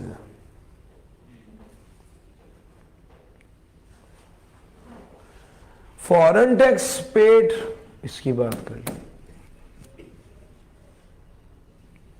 तो भाई इसने फॉरेन टैक्स क्रेडिट की जब बात की है तो उसने अलग-अलग टैक्स क्रेडिट निकाला। ये देखो जरा, इनकम फ्रॉम बिजनेस का उसने अलग निकाला इथोपिया का। इनकम थी 5 लाख और टैक्स कितना पे किया हुआ था? 40,000। तो एक्चुअल पे किया था 40,000 और फिर A over B into C। Now what is A? Tax liability. What is B? Taxable income. What is C? Foreign source income का वो, यार ये 5 लाख इस टैक्सेबल इनकम में शामिल है ना। फॉरेन सोर्स इनकम का वो हिस्सा जो टैक्सेबल इनकम में शामिल है। इसको इस तरह से कैलकुलेट करेंगे, इन दोनों में से जो लोड होगा वो ले लेंगे। सर 40,000 लोड था, ये 40,000 का टैक्स क्रेडिट ले लिया। Same goes with capital gain. अच्छा, अब अगली बात जो अहम बतानी थी और सिखानी थी आपको वो ये थी कि भाईजान जब आपने फॉरेन टैक्स क्रेडिट कैलकुलेट कर ली है और उसके बाद डोनेशन का टैक्स क्रेडिट कैलकुलेट करना है, तो डोनेशन का टैक्स क्रेडिट कैलकुलेट करते वक्त आपने A over B into C का फॉर्मूला, डोनेशन का यही होता है ना, A over B into C, A tax liability, B taxable income, C lower of actual, या 30% of taxable income in case of individual और AOP, या 20% of taxable income in case of company. पढ़ाया है ना अभी? सर जी यही rule लगाया है, लेकिन खास बात यह है कि मैंने जो A लिया है वो फॉरेन टैक्स क्रेडिट को लेस करने के बाद जो लायबिलिटी है वो ली है। और मेरा पॉइंट पिक कर रहे हो, फॉरेन टैक्स क्रेडिट को लेस करने के बाद जो लायबिलिटी है उसको मैंने डोनेशन के टैक्स क्रेडिट निकालने के लिए इस्तेमाल किया। ये असल बात है जी। सर फॉरेन टैक्स क्रेडिट में जो हमने सी लिया है, हाँ जी, जो हाँ जी, तो हम भैया उसको अलहदा कैलकुलेट किया ना। ये देखो मैंने ये लिया फॉरेन, ये मैंने 40,000 की वर्किंग बताई है। ये 40, ये जो 4.5 लाख है ये कौन सी इनकम है? चाइना की। इस पर अलहदा टैक्स भी दिया हुआ है 2.5 लाख का, इसको अलहदा वर्कआउट भी किया हुआ है फॉरेन टैक्स क्रेडिट का। एक्चुअल 2.5 लाख दिया और एवरेज ले लिया A over B into C। Now what is A? Tax liability 1,75,000। What is B? Taxable income 17 lakh. What is C? Foreign source income का वो हिस्सा जो टैक्सेबल इनकम में शामिल है। ये देखो 4.5 लाख ये निकाला। मतलब टोटल नहीं हमने उसका, हमने टोटल नहीं लेना, हर बार अलग-अलग, ये मैंने बात अभी बताई है हमने। अच्छा मेरी बात सुनो, जितनी भी इनकम अलग-अलग होगी और उस पर टैक्स अलग-अलग दिया होगा तो हमने उसका क्रेडिट भी अलग-अलग निकालना है, हर हेड ऑफ इनकम का, हर हेड ऑफ इनकम का। अब एक बात और समझो, अगर हम इसको जमा कर दें तो ये वर्किंग गलत हो जाएगी। मैं लंबी डिटेल में नहीं जाता, कैसे गलत होगी ये साबित करने की जरूरत नहीं है, समझ बात बता दी है, बस वो मान लीजिए, उसमें हमारा टाइम बच जाएगा। हर हेड ऑफ इनकम का टैक्स क्रेडिट फॉरन, अगर फॉरेन हेड ऑफ इनकम है और उसका फॉरेन टैक्स पे किया हुआ है और वो इनकम टैक्सेबल इनकम में शामिल है, तो सारे हेड्स ऑफ इनकम का अलग अलग फॉरेन टैक्स क्रेडिट कैलकुलेट कर। क्लियर होगी बात? This was an example. अब जरा लॉसेस की बात कर लेते हैं। सर फॉरेन टैक्स लॉसेस बड़ी मजे की दो टोक बात है, पता है क्या? पाकिस्तान सोर्स के लॉसेस में तो फिर भी था ना जी, एडजस्ट होना है नहीं होना, कैरी फॉरवर्ड होना है नहीं होना। फॉरेन में कोई रोला ही नहीं है, जिस हेड का लॉस है उसी हेड के गेन के साथ एडजस्ट होगा। अगर ना एडजस्ट हो सका तो 6 साल के लिए कैरी फॉरवर्ड, खत्म, डन हो गया सर। फॉरेन का मामला इसका बिल्कुल सीधा सीधा, जिस हेड का लॉस है उसी के गेन के साथ एडजस्ट होगा, ना हो सका तो 6 साल के लिए carry forward. Foreign source income of short term resident, sir ji ये मैं आपको बता चुका हूँ। रिटर्निंग एक्सपेट्रिएट ये भी बता चुका हूँ, सैलरी वाली बात भी बता चुका हूँ। चैप्टर नंबर 13 में ये सब कुछ ही था।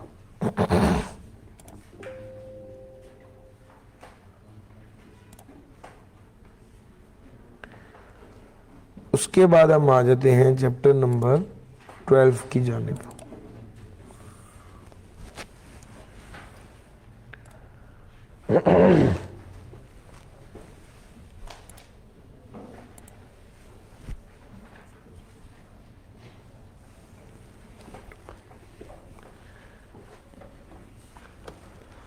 चैप्टर नंबर 12,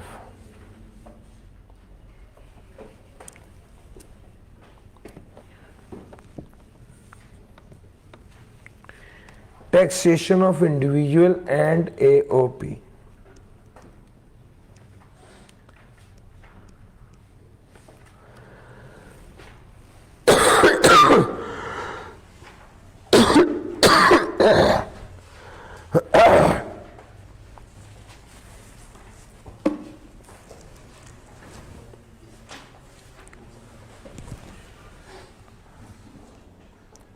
सर जी अगर कोई बंदा फौत हो जाए, अगर कोई बंदा फौत हो जाए तो क्या उसको टैक्स जमा कराना पड़ेगा? हाँ जी। कौन कराएगा? उसका लीगल रिप्रेजेंटेटिव। कितना कराएगा? जितना अगर वो जिंदा होता तो उसका बनता उतना टैक्स जमा कराएगा। अगर उसकी जायदाद कम हो, टैक्स ज्यादा हो, तो जितनी जायदाद है उतना जमा कराएगा।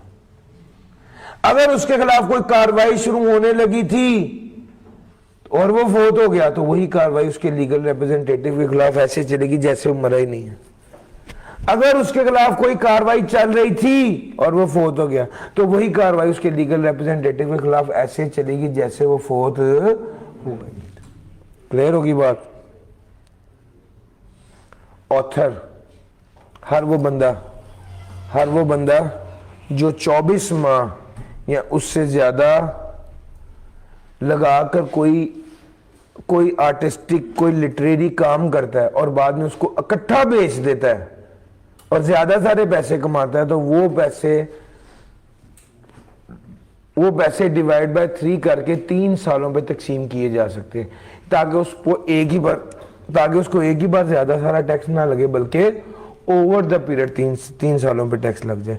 लमसम अमाउंट अगर वो रिसीव करता है तो उसके पास ऑप्शन ये है कि वो इस अमाउंट को 3 पे तकसीम करके टैक्स कर ले 3 सालों का। माइनर चाइल्ड की इनकम में टैक्स लगेगा जी। कैसे? माइनर चाइल्ड के माँ या बाप में से जिसकी इनकम ज्यादा है, माइनर चाइल्ड की इनकम को उस माँ या बाप की इनकम में शामिल कर दिया जाएगा और उस पर टैक्स लगेगा। हाँ, अगर ये माइनर चाइल्ड जो है इस पर ये वाला रूल अप्लाई नहीं होगा अगर उसको ये बिजनेस विरासत में मिला है। माइनर से मुराद है वो बंदा जिसकी उम्र 18 साल या उससे कम हो। सर जी चैप्टर नंबर 12 में आगे एओपी का सिलसिला शुरू हो गया है। एओपी में पहली बात तो यह है कि एओपी का मतलब आम जबान में पार्टनरशिप है। एओपी रेजिडेंट हो तो उसकी पाकिस्तान सोर्स इनकम और फॉरेन सोर्स इनकम दोनों टैक्सेबल इन पाकिस्तान होती है। अगर नॉन रेजिडेंट हो तो सिर्फ Pakistan source income taxable in Pakistan होती है। सर जी मैं इसको कंप्लीट करूं फिर उसके बाद सवाल का जवाब देता हूं। ऑनलाइन वालों का भी फिजिकल वालों का भी बस थोड़ा सा रह गया। मैं चाह रहा हूं कि मैं आपको एओपी कराते हुए पहले एक एग्जांपल पिच कर दूं ताकि आप एओपी की बेसलाइन पिक कर लें। सर एओपी असल में पार्टनरशिप है।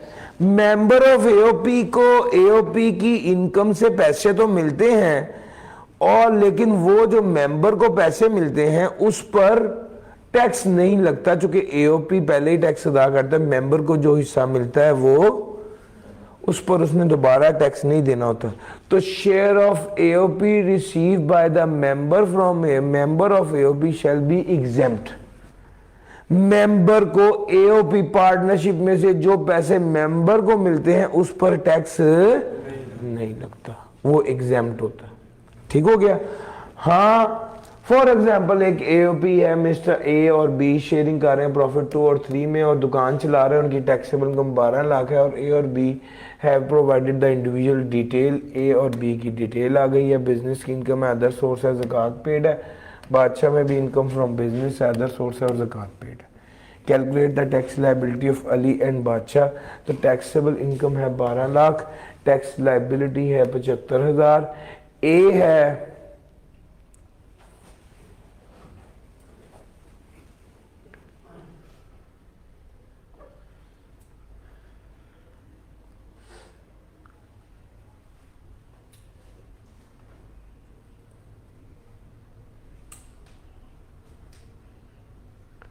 1.2 मिलियन इंटू 2/5। तो भाई 12 लाख इनकम इस पर रेट लगाया ये, लेकिन जब आपने इसको तकसीम करना है, शेयर देना है, तो प्रॉफिट बिफोर टैक्स के में से देना है। जब भी एओपी अपने मेंबर को शेयर देगा, जो मेंबर रेट पर्पजेज के लिए इस्तेमाल करेगा वो प्रॉफिट बिफोर टैक्स होगा, यानी इस पर टैक्स इतना बनता है। लेकिन जब वो शेयर देगा तो ये पूरे 12 लाख का 2/5 और 12 लाख का 3/5 करेगा। ठीक हो गया। तो एओपी की वर्किंग ये होती है। अब एओपी का जो मेंबर है उसको एओपी का हिस्सा मिलता है, उस पर टैक्स तो नहीं लगता, लेकिन वो रेट पर्पजेज के लिए इनकम में शामिल होता है। रेट पर्पजेज के लिए। अब इसका क्या मतलब है कि रेट पर्पजेज के लिए इनकम में शामिल होता है? जरा देखो। फॉर एग्जाम्पल मिस्टर ए की इस एओपी के अलावा इनकम है 5 लाख और मिस्टर ए की ज़कात जो उसने दी हुई है वो 20 लाख। तो मिस्टर ए की बात करूं, इनकम फ्रॉम बिजनेस था 5 लाख और उसमें से ज़कात दी हुई उसने 20,000। तो टैक्सेबल इनकम कितनी हो गई? 4,80,000। अब एक बात समझो, ये मिस्टर ए की एओपी के अलावा वाली इनकम है और इस पे टैक्स लगना है। एओपी का कितना हिस्सा है? 4,80,000, वो इधर आ गया। तो भाई टैक्सेबल इनकम और शेयर ऑफ एओपी इन दोनों को जमा करेंगे तो ये आ जाएगी total income for rate RP rate purposes. Rate purposes के लिए टोटल इनकम निकाली और टैक्स लायबिलिटी भी निकाल ली रेट पर्पजेज के लिए। टेबल देखकर टैक्स लायबिलिटी निकाली, इंडिविजुअल नॉन सैलरीड वाला रेट लगाया। एक्चुअल टैक्स लायबिलिटी कैसे निकालेंगे? A over B into C. Now what is A? Tax liability. What is B? Taxable income for rate purpose या total income for rate purpose. What is C? Tax. ये actual में tax बना है 19,500। अब आप देखिए कि ये 4,80,000 पे इतना टैक्स बना है और ये जो 4,80,000 है ये शेयर ऑफ एओपी इनकम में ऐड तो किया था, लेकिन सिर्फ रेट पर्पस के लिए ऐड किया था और इस 4,80,000 रुपए पर टैक्स नहीं लगा, चुका ये एग्जेम्प्ट। तो वो कह ये रहा है कि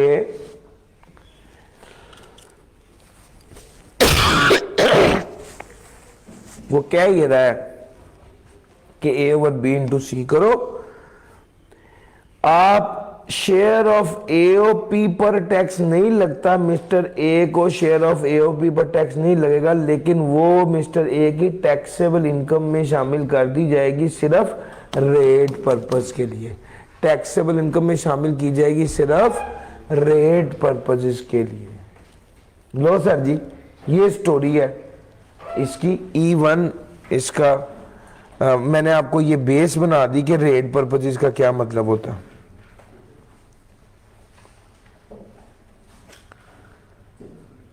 अब जब ये लाइन पढ़ते हैं तो अब ये लाइन बहुत क्लियर होनी चाहिए। If AOP has paid tax for a year, the amount received by a member of the AOP in the capacity as member out of the income of AOP shall be exempt from tax.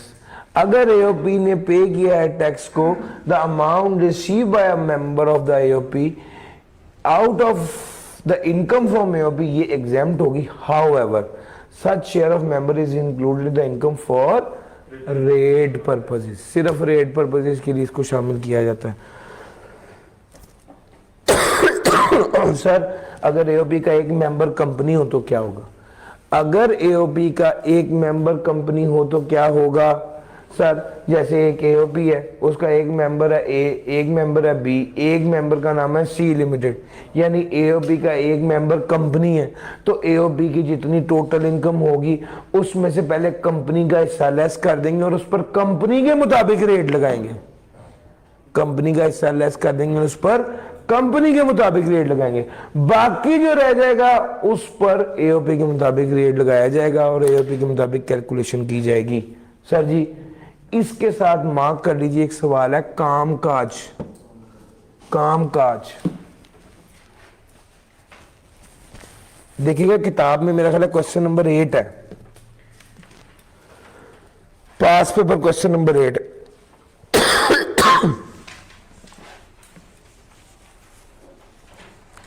मिल गया sir जी? Sir जी attempt बताइएगा। Autumn spring. Sir जी आप जिनके पास दूसरी books हैं या जो online देख रहे हैं उनके पास दूसरी किताबें हैं, ऑटम 2021 का क्वेश्चन है कामकाज। ये इस कॉन्सेप्ट की एग्जांपल है कि अगर एओपी का एक मेंबर कंपनी हो तो क्या ट्रीटमेंट होता है। सर अगर एओपी में लॉस आ जाए तो मेंबर को वो लॉस नहीं दिया जाता, ना ही शेयर किया जाता, ना ही रेट पर्पसेस के लिए उसकी इनकम में ऐड होता है। यानी अगर एओपी में लॉस आ जाए तो मेंबर की इनकम में वो लॉस शामिल भी नहीं करते, मेंबर की इनकम को एओपी का लॉस एडजस्ट भी नहीं करता और मेंबर की इनकम के साथ वो ऐड भी नहीं होता रेट पर्पसेस के लिए। यानी एओपी में गेन आए तो मेंबर की इनकम में शामिल होता है रेट पर्पस के लिए, उसके टैक्स को बढ़ाता है, टैक्स रेट को बढ़ाता है। लेकिन अगर एओपी में लॉस आ जाए तो वो मेंबर की इनकम में शामिल नहीं होता और मेंबर की इनकम को एडजस्ट भी नहीं करता। सर जी 5 बातें एओपी के न्यूमेरिकल के हवाले से इंपॉर्टेंट है, वो सुन लीजिए। सबसे पहली बात है कि एओपी के मेंबर को कोई सैलरी ब्रोकरेज कमीशन वगैरह नहीं मिलेगी, वो अलाउड है, डिडक्शन नहीं होती। दूसरा प्रॉफिट बिफोर टैक्स इस्तेमाल करना है रेट पर्पसेस के लिए। जैसे अभी मैंने 12 लाख में से 75,000 लेस नहीं किया था, पूरा 12 लाख का 2/5 और 3/5 लिया था और वो वाली अमाउंट मिस्टर ए की इनकम में ऐड की थी रेट पर्पस के लिए, प्रॉफिट बिफोर टैक्स ऐड होती है। एओपी में लॉस आ जाए तो वो कंसिडर नहीं होता, उसको इग्नोर करते हैं। अगर एओपी की इनकम एफटीआर इनकम हो तो वो भी रेट पर्पस के लिए ऐड नहीं होते। अगर एओपी की इनकम एग्जेम्प्ट इनकम हो तो वो भी मेंबर की इनकम में रेट पर्पस के लिए ऐड नहीं होती। सर ट्रांसफर की जहां तक बात करते हैं, वो कहते हैं अगर बाप ने बेटे को ऐसे ट्रांसफर कर दिया है लेकिन किराया अभी भी बाप ले रहा है तो इसका मतलब है उसका असल मालिक बाप है और बाप की इनकम में वो एसेट शामिल होगा, बाप की इनकम में उस एसेट से रिलेटेड इनकम शामिल होगी और उस पर टैक्स लगेगा। सर अगर बाप ने बेटे को दे दिया है और रिवोकेबल ट्रांसफर की है तो कोई मसला नहीं है, मालिक बाप ही होगा। लेकिन अगर बाप ने इररिवोकेबल ट्रांसफर कर दी है और रजिस्ट्री बच्चे के नाम पे हो गई तो इसका मतलब है अब मालिक बाप नहीं होगा बल्कि बेटा होगा। फिर उसके बाद वो कहता है अगर मियां ने, शौहर ने बीवी को कोई प्रॉपर्टी दी है और under an agreement to live apart दिए तो उसकी मालक बीवी होगी, शौहर नहीं होगा। आमतौर पे शौहर अगर बीवी को कोई प्रॉपर्टी लेके देता है तो समझा जाता है बीवी और माइनर चाइल्ड की प्रॉपर्टी शौहर की प्रॉपर्टी ही है। लेकिन अगर वो अपनी बीवी को कोई प्रॉपर्टी देता है और वो under an agreement to live apart देता है तो फिर वो प्रॉपर्टी शौहर की नहीं तस्वुर की जाती बल्कि बीवी की तस्वुर की जाती है। और अगली बात है कि अगर कोई बंदा अपनी बीवी को प्रॉपर्टी लेके देता है और बीवी उसके एवज उसको पैसे देती है तो फिर ये प्रॉपर्टी बीवी की तस्वुर की जाती है और शौहर की तस्वुर नहीं की जाती।